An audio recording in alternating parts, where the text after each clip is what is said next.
पहली भूकंपीय घटना के 2 मिनट और 14 सेकंड बाद रिक्टर स्केल पर 4.2 मापी गई दूसरी घटना, जो पहली से 250 गुना बड़ी थी, उत्तरी यूरोप भर के सिस्मोग्राफ पर दर्ज होती है और अलास्का तक इसका पता चलता है। यह दूसरी विस्फोट लगभग 3 टन TNT के बराबर है। पहली घटना एक रासायनिक प्रतिक्रिया है, लेकिन यह कुर्स्क में नाविकों की जान लेने वाली आखिरी रासायनिक प्रतिक्रिया नहीं है। यह वीडियो का संक्षिप्त संस्करण है। पूरा वीडियो देखने के लिए लिंक मिलेगा। कुर्स्क 1994 में पूरा हुआ और लॉन्च किया गया। इसे 30 दिसंबर को रूसी नौसेना के उत्तरी बेड़े में शामिल किया गया। कुर्स्क अपने गृह बंदरगाह विड्यायेवो मुर्मांस्क ओब्लास्ट में तैनात है।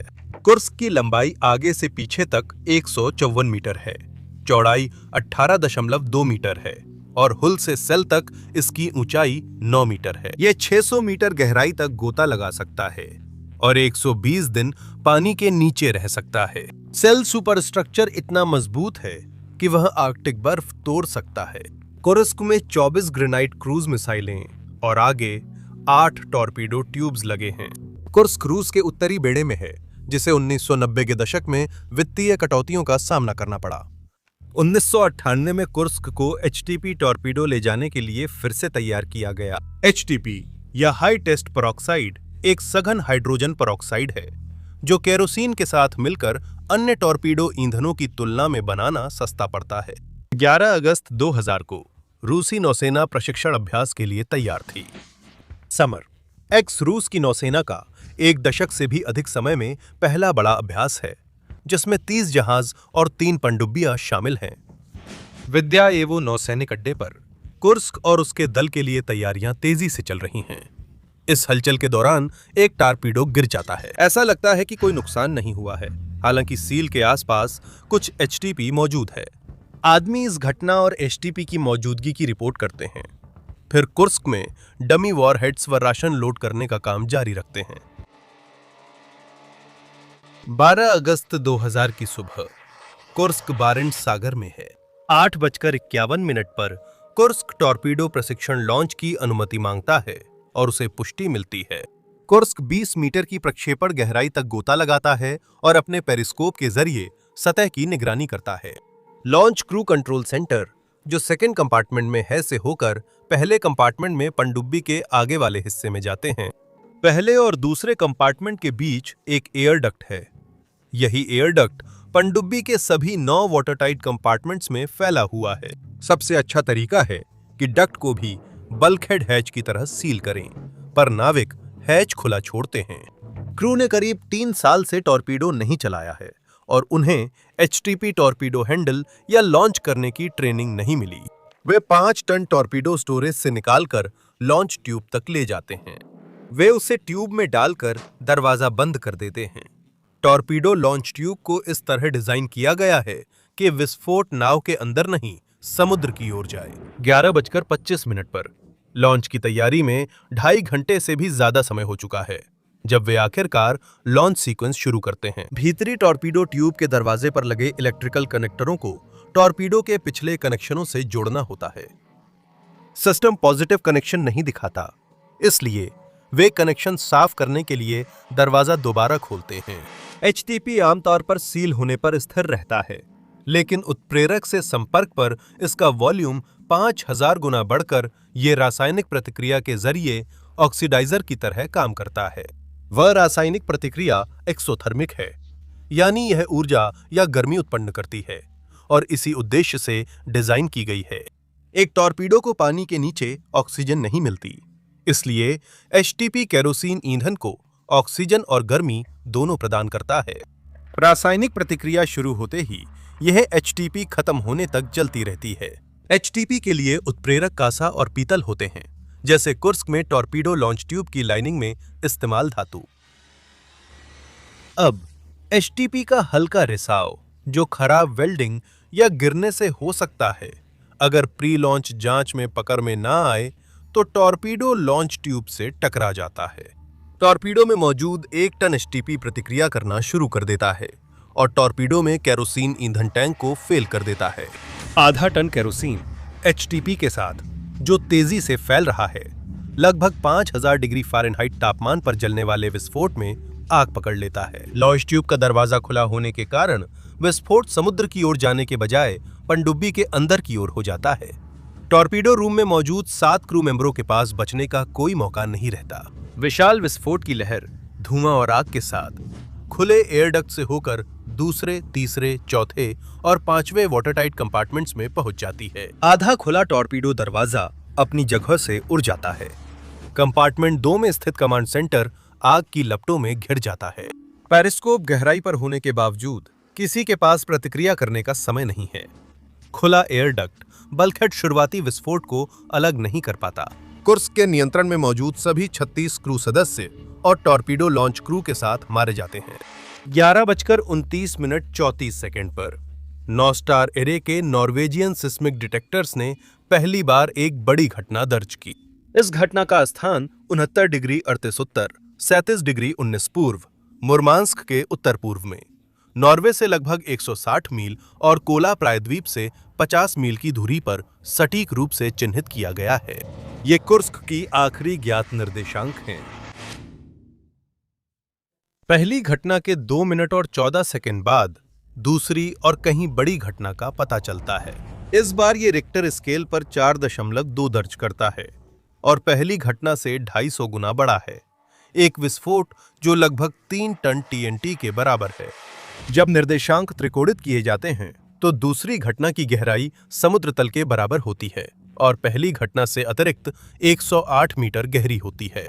समर एक्स में अन्य जहाज इन भूकंपीय घटनाओं का पता लगाते हैं, लेकिन इसे प्रशिक्षण अभ्यास मानते हैं। पहले विस्फोट से आग लगती है, जिससे 7 तक टॉर्पीडो फट जाते हैं, जिनमें जीवित वारहेड होते हैं और हर एक का वजन करीब आधा टन होता है। दूसरा विस्फोट पहले 3 डिब्बों को नष्ट कर पनडुब्बी में बड़ा छेद करता है, जिससे पानी चौथे डिब्बे में घुस जाता है। तीसरे, चौथे, 5वें डिब्बे के नाविक विस्फोट में मारे जाते हैं। मरने वालों की संख्या पहले ही 95 तक पहुंच चुकी है। जहाज के 5वें डिब्बे में, जो सबसे मजबूत बल्कहेड से सुरक्षित है, 2 परमाणु रिएक्टर हैं। दोनों रिएक्टर विस्फोट के बाद सुरक्षित रहे और नियंत्रित रूप से बंद हो गए, जिससे परमाणु आपदा टल गई। कुर्स्क के पिछले हिस्से में लोग एयर डक्ट हैच बंद कर आगे की कार्रवाई का आकलन करते हैं। 23 लोग दोनों विस्फोटों के बाद बचते हैं और एक छोटे 9वें डिब्बे में इकट्ठा होते हैं, जिसमें आपातकालीन हैच है। कैप्टन लेफ्टिनेंट दिमित्री कालिशनिकोव, जो 7वें विभाग में टरबाइन यूनिट के प्रमुख हैं, उसी रैंक के 3 जीवित अधिकारियों में से एक हैं। कुर्स्क के 13:30 पर सतह पर आने और संपर्क की उम्मीद थी, लेकिन समय बीतने पर भी तुरंत कोई चिंता नहीं हुई। संचार उपकरणों का फेल हो जाना असामान्य नहीं है, ये काफी आम बात है। फ्लीट कमांडर एडमिरल पोपोव युद्धपोत प्योत्र वलीकी से एक हेलीकॉप्टर को कुर्स्क की अपेक्षित सतह पर आने की जगह पर खोज के लिए भेजते हैं। नॉर्दर्न फ्लीट ड्यूटी ऑफिसर बेड़े की खोज और बचाव बल के प्रभारी कैप्टन तिस्लांको को आदेशों के लिए तैयार रहने की सूचना देते हैं। कुर्स्क के कंपार्टमेंट 7 के ऊपर एक आपातकालीन बचाव बुआई है। ये बुआई आग या तेज दबाव परिवर्तन जैसी आपातकालीन स्थिति में अपने आप तैनात होने के लिए डिजाइन किया गया है।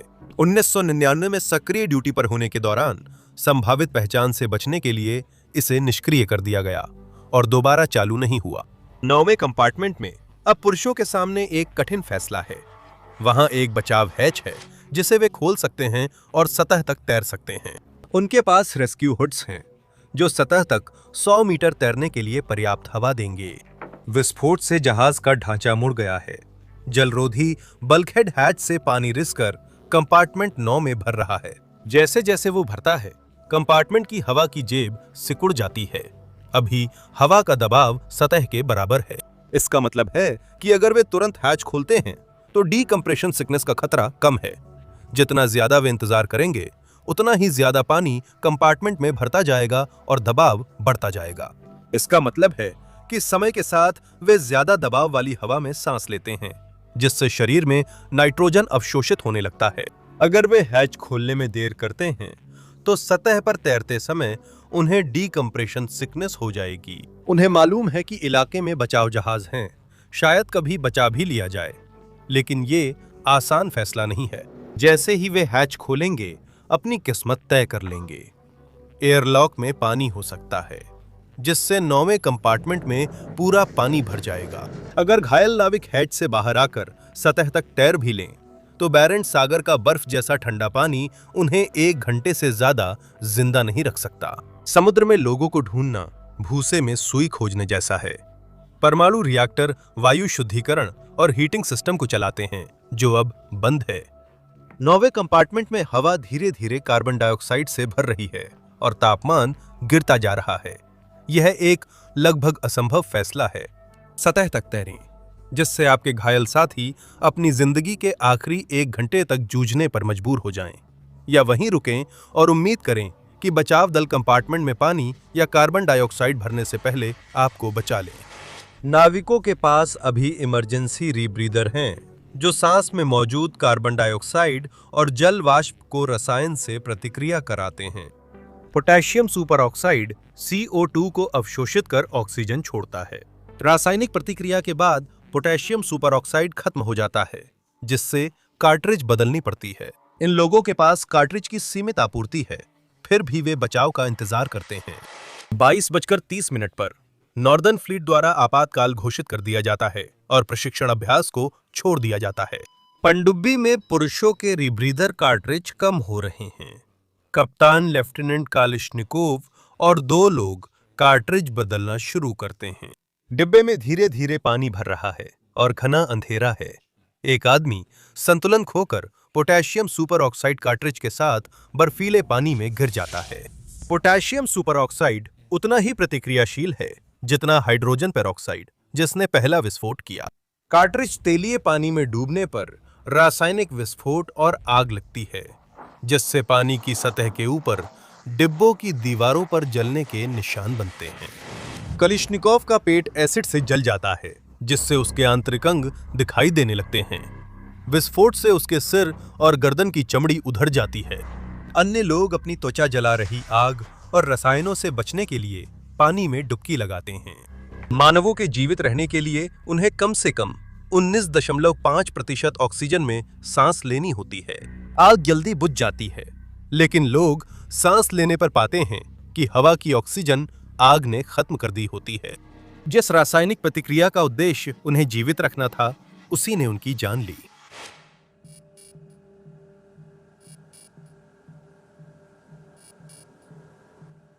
11:30 पर मिखाइल रुडनिस्की AS-34 सबमर्सिबल को नीचे उतारने की तैयारी शुरू करते हैं। 6 घंटे बाद 17:30 पर यह पानी में होता है। 18:30 पर AS-34 2 नॉट की रफ्तार से चलते हुए जल रेखा से 100 मीटर नीचे किसी वस्तु से टकरा जाता है। पोर्थोल खिड़की से चालक दल देखता है कि वे कुर्स्क के प्रोपेलर और स्टर्न स्टेबलाइजर से टकरा गए हैं। AS-34 को नुकसान होता है और वो सतह पर लौटने को मजबूर होता है। उसकी बहन पनडुब्बी AS-32 मिखाइल रुडनिस्की लॉन्च के लिए तैयार होती है और रात 22:40 पर पानी में जाती है। उन्हें प्योटर वलिकी द्वारा गलत दिशा निर्देश दिए जाते हैं, इसलिए वे पनडुब्बी का पता नहीं लगा पाते।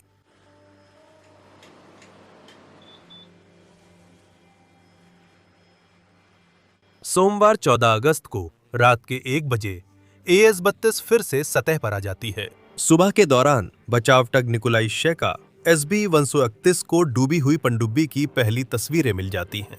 गहरे पानी के कैमरे से पनडुब्बी के आगे से पीछे तक गंभीर नुकसान दिखता है। कुर्स्क 25 डिग्री के कोण पर झुकी हुई है और उसकी नाक बो 5 से 60 डिग्री नीचे है। बो ने समुद्र की मिट्टी में 22 मीटर खुदाई की है, जो 108 मीटर गहरी है। वे रिपोर्ट करते हैं कि पेरिस्कोप ऊपर है। 19 अगस्त को डूबने के 1 हफ्ते बाद एक नॉर्वेजियन जहाज ब्रिटिश LR-5 बचाव पनडुब्बी के साथ पहुंचता है। रूस ने विदेशी सहायता ली, फिर भी नॉर्वेजियन गोताखोरों पर सीमाएं रहीं। उन्हें केवल उसी आपातकालीन हैच पर काम करने की अनुमति है जिस पर सबमर्सिबल्स स्टर्न की ओर 9वें कंपार्टमेंट में जुड़ने की कोशिश कर रहे हैं। उन्हें रेस्क्यू ट्रंक पर एयर कंट्रोल वॉल्व चलाने की अनुमति है। जब वे 21 अगस्त को घटना के 10 दिन बाद रेस्क्यू ट्रंक तक पहुंचते हैं, तो वो पानी से भरा हुआ होता है। जैसे ही भीतरी हैच खुलता है, 9वें कंपार्टमेंट से हवा निकलती है। वे कैमरा भेजते हैं और 23 नाविकों के शव देखते हैं। 2 डच सैल्वेज कंपनियां स्मिट्स इंटरनेशनल और मामूट को कुर्स्क को उठाने का ठेका दिया जाता है। यह अपने तरह का सबसे बड़ा ऑपरेशन है, जिसकी अनुमानित लागत $65 मिलियन है। एचटीपी टॉर्पीडो की खतरे को पहचानते हुए रूसी नौसेना सभी को सेवा से हटाने का आदेश देती है। रूस 2011 में नाटो के खोज और बचाव अभ्यासों में भाग लेना शुरू करता है। रूसी नौसेना हर साल प्रशिक्षित किए जाने वाले गहरे समुद्र के गोताखोरों की संख्या 20 से बढ़ाकर 40 कर देती है।